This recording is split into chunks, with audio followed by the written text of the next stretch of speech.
Hey, pull up your chairs. We're going to talk about infant baptism. If you baptize your babies, does it count? We're going to talk about the Catholic faith and what that looks like when you get the little sprinkle of baptism. We're going to talk about does it matter where, when, what time of day? All these questions. Let's roll.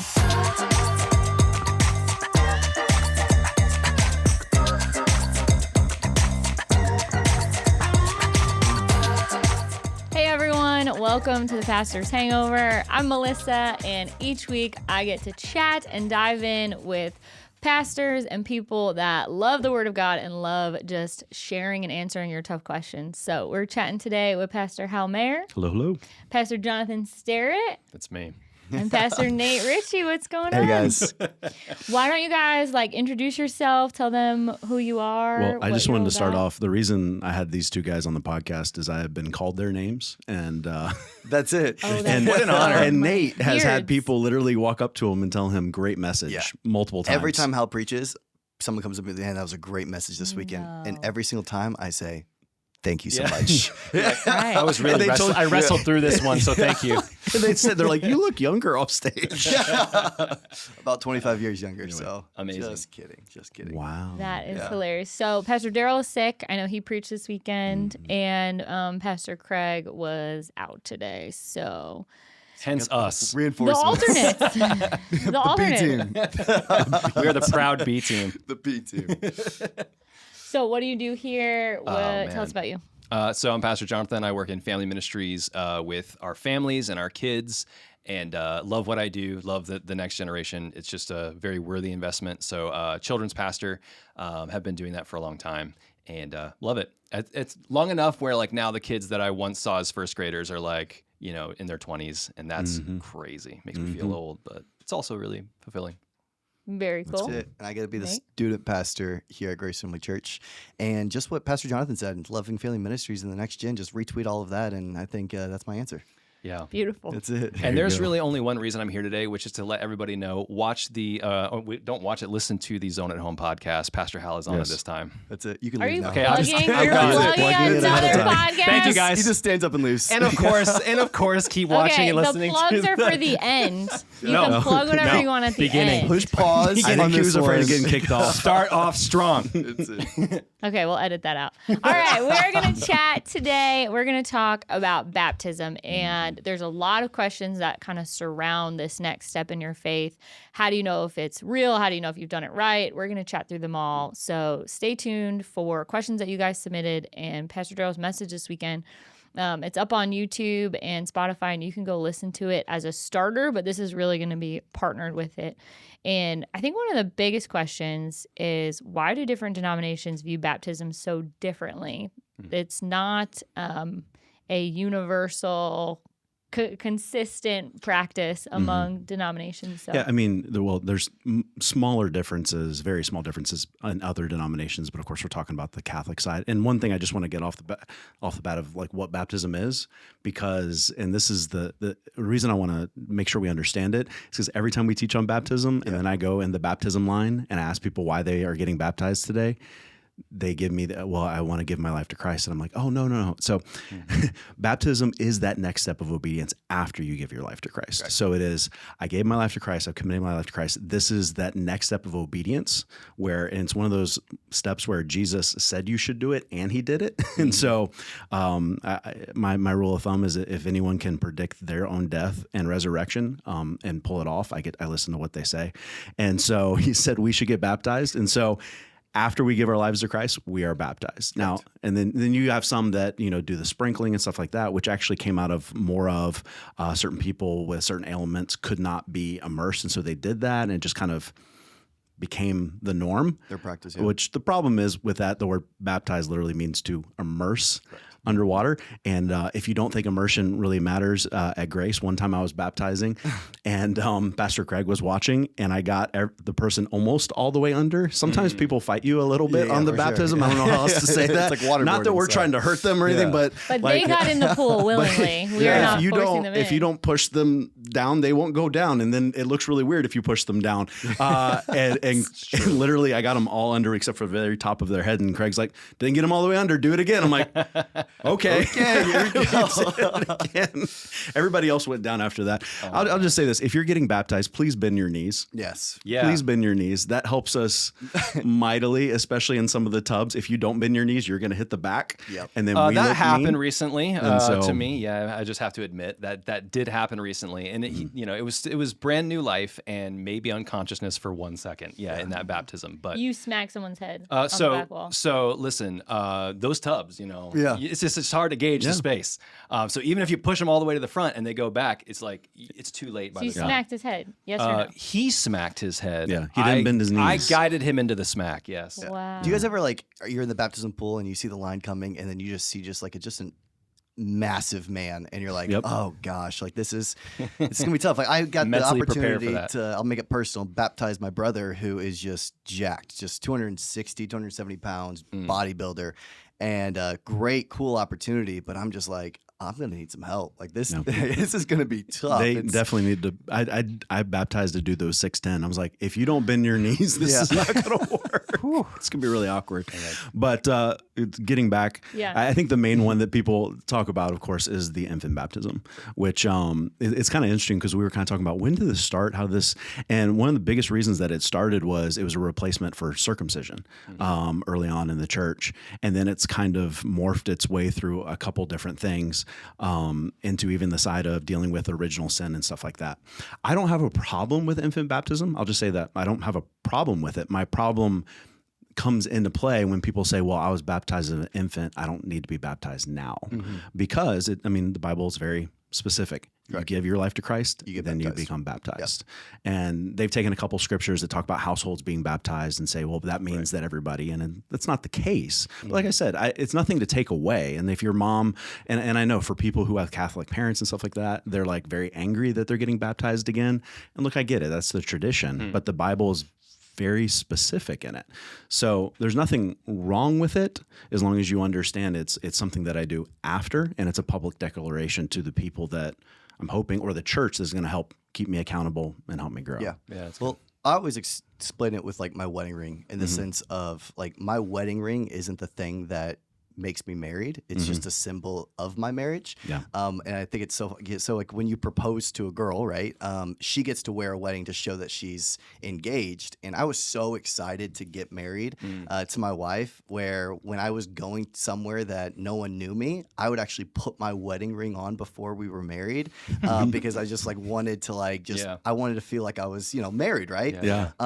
Same thing when it comes to baptism. It's like it's not the thing that saves me. Right. It is the thing that comes after my salvation to show other people that I've made a decision for Jesus to be my Lord and Savior. Yeah. Right. But it's not. If I lose my wedding ring, I'm still married. Yeah. Megan would. Yeah. I lost my wedding ring. Oh well. Yeah. It is just the symbol. It's to show others that I have made a decision to be married to my wife, just as baptism is a decision to show others that I have made a decision to make Jesus my Lord. Yeah. That's good. I think about because when we teach baptism in the zone with kids, we always go through the story of the Bible, and like one of my favorite things about baptism is how it's shown throughout the Bible. You know, so you look at every single time there's a baptism symbol, it's born out of a personal relationship with that person. So like God and Noah. You know, he was the one guy that God's like, oh, but this Noah dude is like, I love this guy. And so the whole story of the flood is a baptism symbol of old life and new life and the promise of God.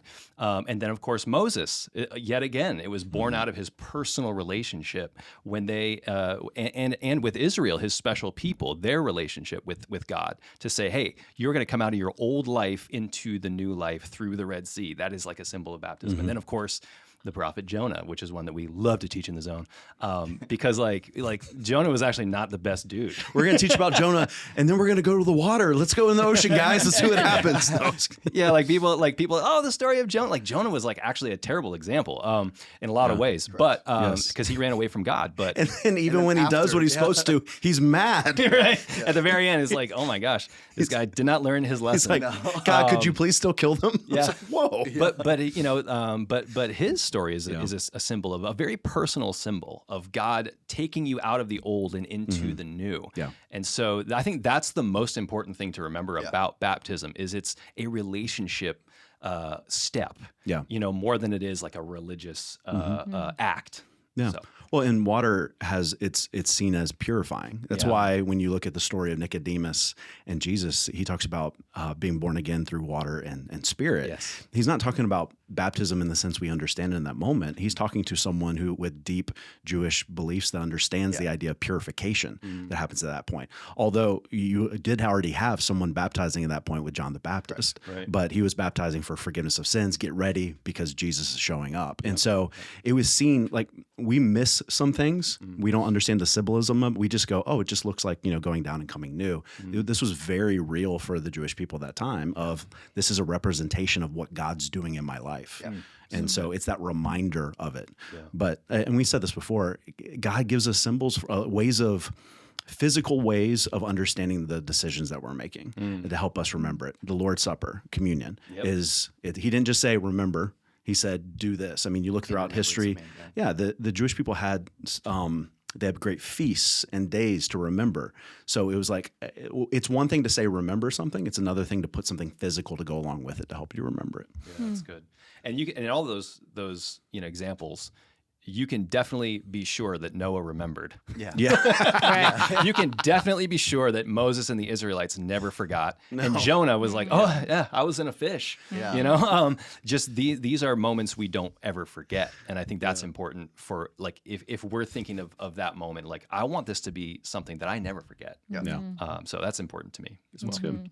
Okay, so the biggest question is about the infant baptism and the Catholic religion, right? Where did this come from? That your parents can decide, hey, we're going to get you baptized. And then if somebody was baptized as a baby, what is the spiritual implication now as an adult? Does it still count? I think is the question people have. Yep. Yeah, I mean, we said it came originally from the idea of a replacement for circumcision. Was really what it was. And so, and I'll just say this, there's a lot of things that the Catholic Church has made religious that were good things, but then they made them into like, you have to do things. And so, and that's kind of one of them. And so it's not a problem that happens, but if you were baptized as an infant, my dad was, he was baptized as an infant. He goes, I don't remember it.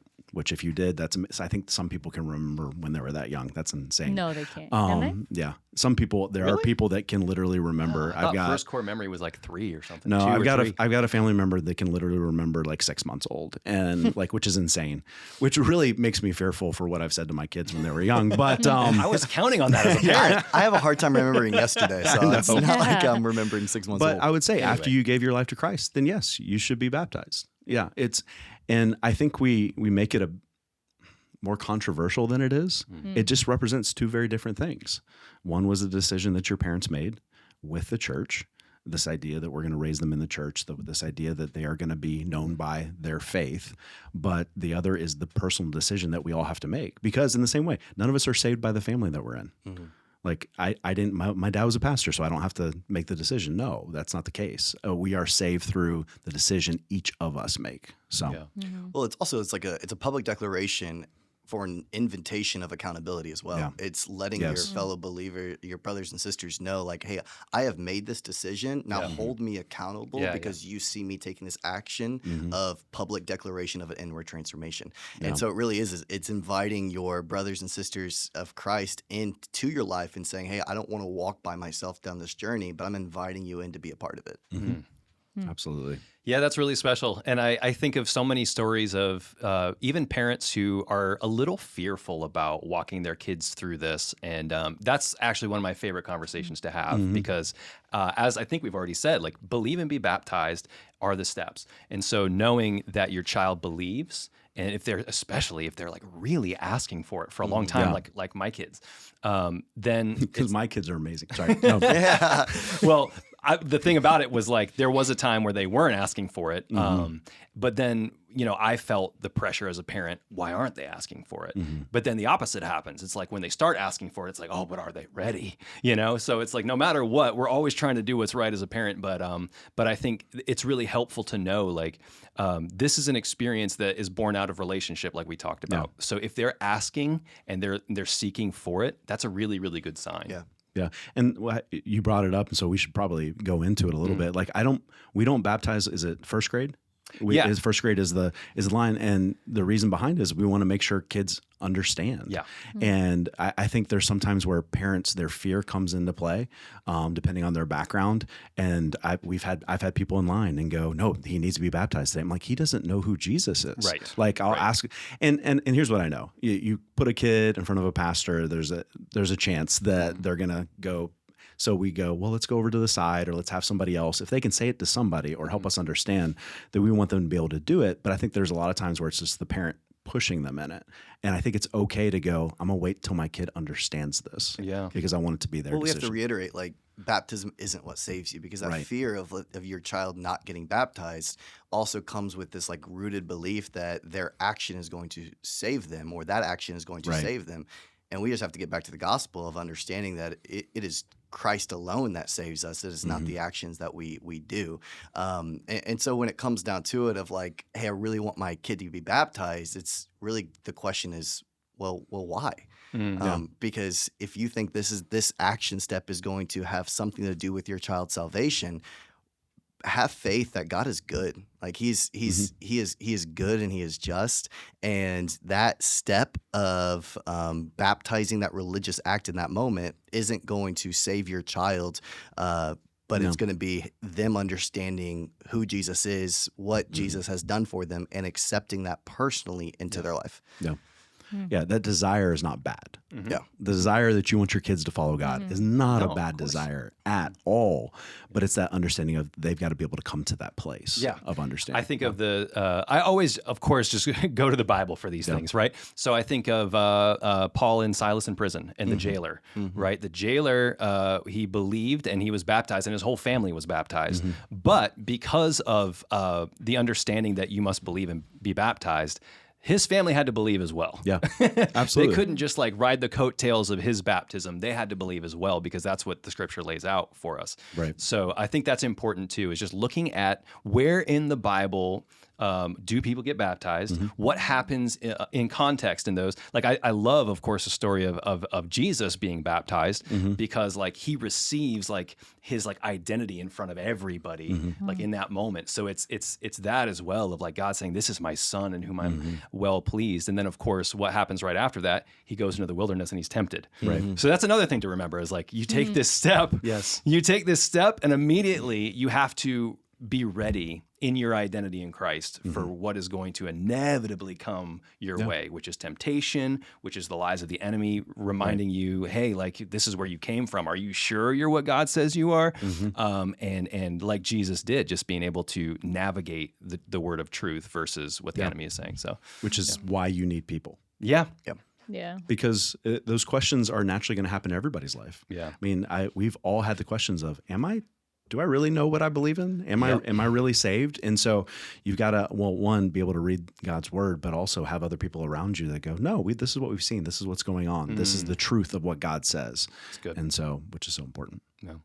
So is that your plug to get in a group? Absolutely. Well, it's going to be a bigger plug this weekend, but yeah, you can't do life alone. Like it's people. I was reading something the other day. Like one of the biggest reasons the high depression rates, all that kind of stuff, is just loneliness, because we've created a life where we can do things away from people. Yes. With a false sense of community. Yes. And it's not real. And people are just truly lonely. And you cannot become fully known or fully loved on social media or through video games or through whatever it is that you're using to talk to people. Like you need to get to know some people. And statistics actually show it's much higher chance that you have friends if you're in a church.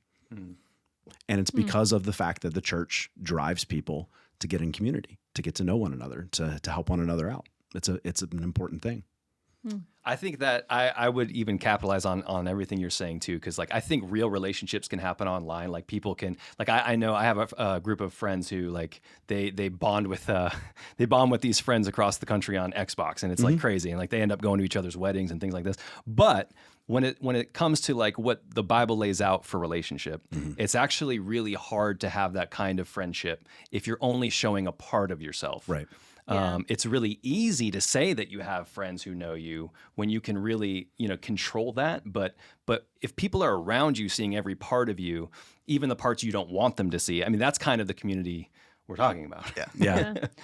Yeah. Okay, so we're gonna save groups for this weekend. Yeah. So, but get in a group. They start next week, and I'll put the link below in the YouTube version. Tell us your story, Pastor Jonathan. We were talking about it a little bit before because it comes into this question of, does infant baptism count as being baptized? Do I need to be baptized to go to heaven? Everything we're kind of chewing on right now. So. Yeah. So my story is that I grew up in church, and for somebody who grows up in church, you have to do a lot of reflecting on what you have been told, because I love how you said it earlier of like sometimes things go from relational to just being like a ritual, and you even forget why you're doing them. Yeah. So in that, I was baptized when I was 3, and I do remember it. The water was very cold, and I was really excited. But then I also remember making more of a conscious decision to follow Jesus myself when I kind of came of age at like 13, 14. I was like, oh, now in this phase of my life, I'm recommitting my life. So I have not been baptized again since, and I will be. Because I'm again, like I told you, I want it to be a moment I never forget. And so I'm trying to find a way, like what I would love to do is go to Israel and be baptized in the Jordan River. Like that is something that I would never forget. And so for me, it comes from a relationship with God where I want that milestone for me to be something that's really, really important. So even though I did get baptized at 3, I want to get baptized again because that in my relationship with God is very important to me and special. So I hope that makes sense and is kind of applicable to anyone who's watching, who's kind of dealing with their own situation of, what should I get baptized again? Will I get baptized again? What do you guys think? Well, I think it's one of those things too, where we do have people that go, well, I got baptized the first time, but it really didn't. It's funny listening to people. Well, it really didn't set in or really didn't kick in. I'm like, well, it's not the baptism that kicks in. It's the relationship with God. And so I think for some people, maybe the first time they got baptized, whatever it was more of just a ritual.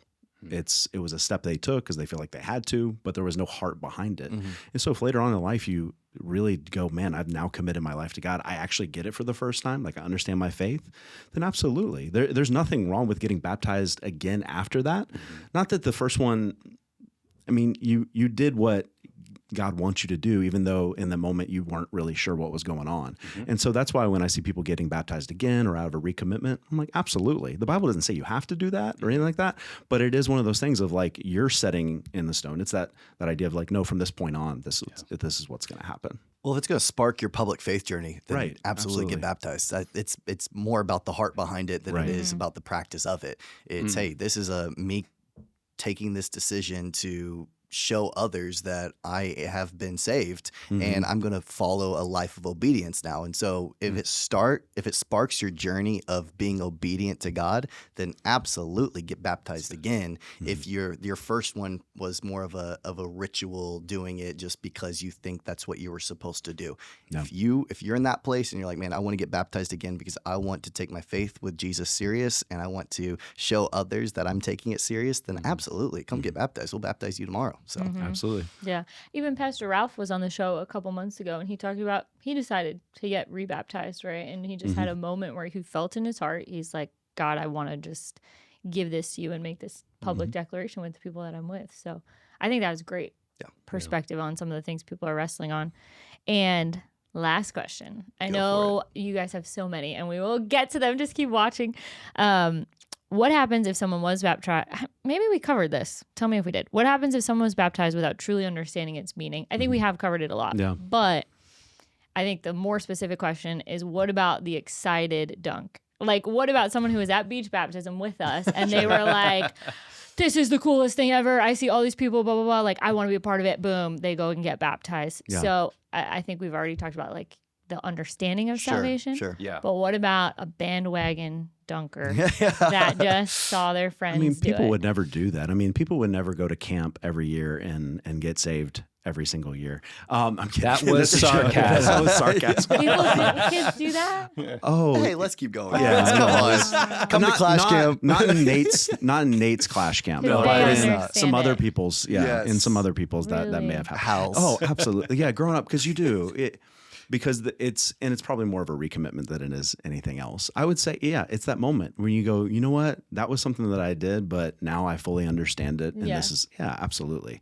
I will say it's more frequent when there isn't a daily devotion to God. It's Yeah. like when there's not a daily devotion to God and it's a, hey, one-time decision and then you go and you live life the way you want to live life. Yeah, there's going to be a convicting moment again where you're like, oh, I need to accept Jesus again. It's like, no, you don't need to accept Jesus again. You just need to devote your life to him Right. and wake up and spend some time with him every single day. So same thing when it comes to baptism. It's, hey, ever since you got baptized, what does your life look like after that baptism? It's not Right. the fact that you need to go and get baptized again. Go for it if you want to, if you want to show other people that you're committed through it. But it's more so, what does your life look like now? What's the everyday look like? Have you committed your, like, are you actually following his commands and reading your Bible and following after him even when it's difficult? That's why when people are like, oh, I need to get baptized again, it's, my argument is you don't need to get baptized again. You just need to start living your life for Jesus. Yeah, I would also say beware of comparison to somebody else's Yeah. experience. It's good. If you're out at beach baptisms and Johnny over there has got 1,000 people taking pictures and you know then like he's on their shoulders and it's like at the end of a movie freeze frame. That's not everybody's life, and if you don't have that, then that's not necessarily what you need. I go back to saying the examples from the Bible are all personal and they're all different. God leads us all in a very unique way to be baptized. And so that's where if the questions arise from seeing Johnny on everyone's shoulders, then maybe that's something else. Maybe that's not necessarily a desire to know God more and walk with him in a unique way. Yep. Maybe that's just a way maybe that's just a distraction to your walk with God. And maybe where you need to start is just to get with God. Like one thing that my older brother told me once that I have never forgot is there's only one thing in life. It's obedience to God. Yep. It's obedience to God. So it isn't what are your feelings telling you about how your baptism needs to go. It's what is God leading you to do. That's good. And if he is leading you to say, hey, you know what, this could be actually a really special moment between you and I. If you did do this again, then do it. But if not, then trust your relationship with God and go where he leads versus where distractions might lead you. That's kind of, it's kind of a thought I had. I think the other thing I just want to make sure people understand about baptism too, and I say this with reading the Bible, I've said this before, but it's not about this picture perfect moment like you just talked about, right? There's an awesome video, I'll link it, of Pastor Mark and the exchange team baptizing someone in the fountain at University of Tampa, Yeah. right? Like I it's love just that. so, and now we see it and we're like, that's so epic. Well, it was like 10 p.m. and dark. Like it probably wasn't that, epic in the moment. Yeah. But I just want people to have the context. Like it doesn't need to be in Israel. It doesn't need to be at the beach. It's when God is calling you and you feel that obedience on your heart to take that step. Yeah. And if you're also like chewing on it, just like don't wait. No. My husband's grandfather was 73 or 74. Finally committed his life to Christ, and then he was home and he lived in St. Pete and he couldn't make it to a location because he just wasn't really mobile, and he would watch church online. He saw beach baptisms were happening and got to beach baptism, got baptized in his wheelchair. They wheeled it out. It was just so epic. And he passed away 2 weeks later. Like what a beautiful testament that like our whole family has held on since he's been Pass gone. the tissues. Like, Jeez. just like That's amazing. The That's an goodness amazing. of That's where God. like God is way better at writing everybody's story than we are. 100%. Like that is So poetry right there. It's, Yeah. it's good stuff. but don't wait. You just have no idea. Yeah. And don't wait to invite your family to see yours or, share the gospel and just use your baptism as a way to really, like Nate said a bunch of times, say it's your public declaration of your faith. Yeah, I think I've told this story before. I had a kid on my volleyball team, and I was a pastor's kid. I never invited everybody to church. I was afraid of being like that weird. I was already a pastor's kid, and one of the kids on my volleyball team gave his life to Christ, was getting baptized. He invited the entire team. I'm like, whatever.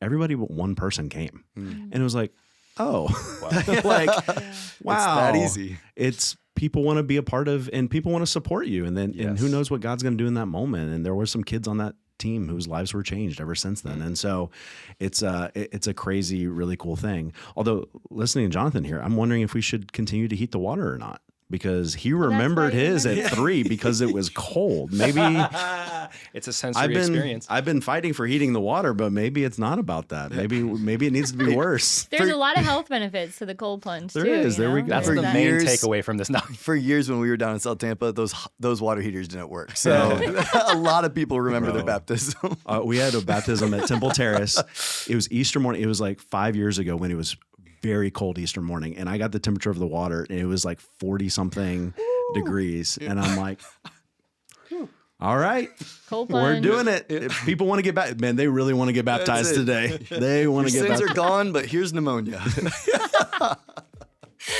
Well, thank you guys so much. Thank you guys for tagging in today. This was awesome to hear your perspectives and your stories. And thank you all for being with us for another episode of the Pastor's Hangover. We'll see y'all next week.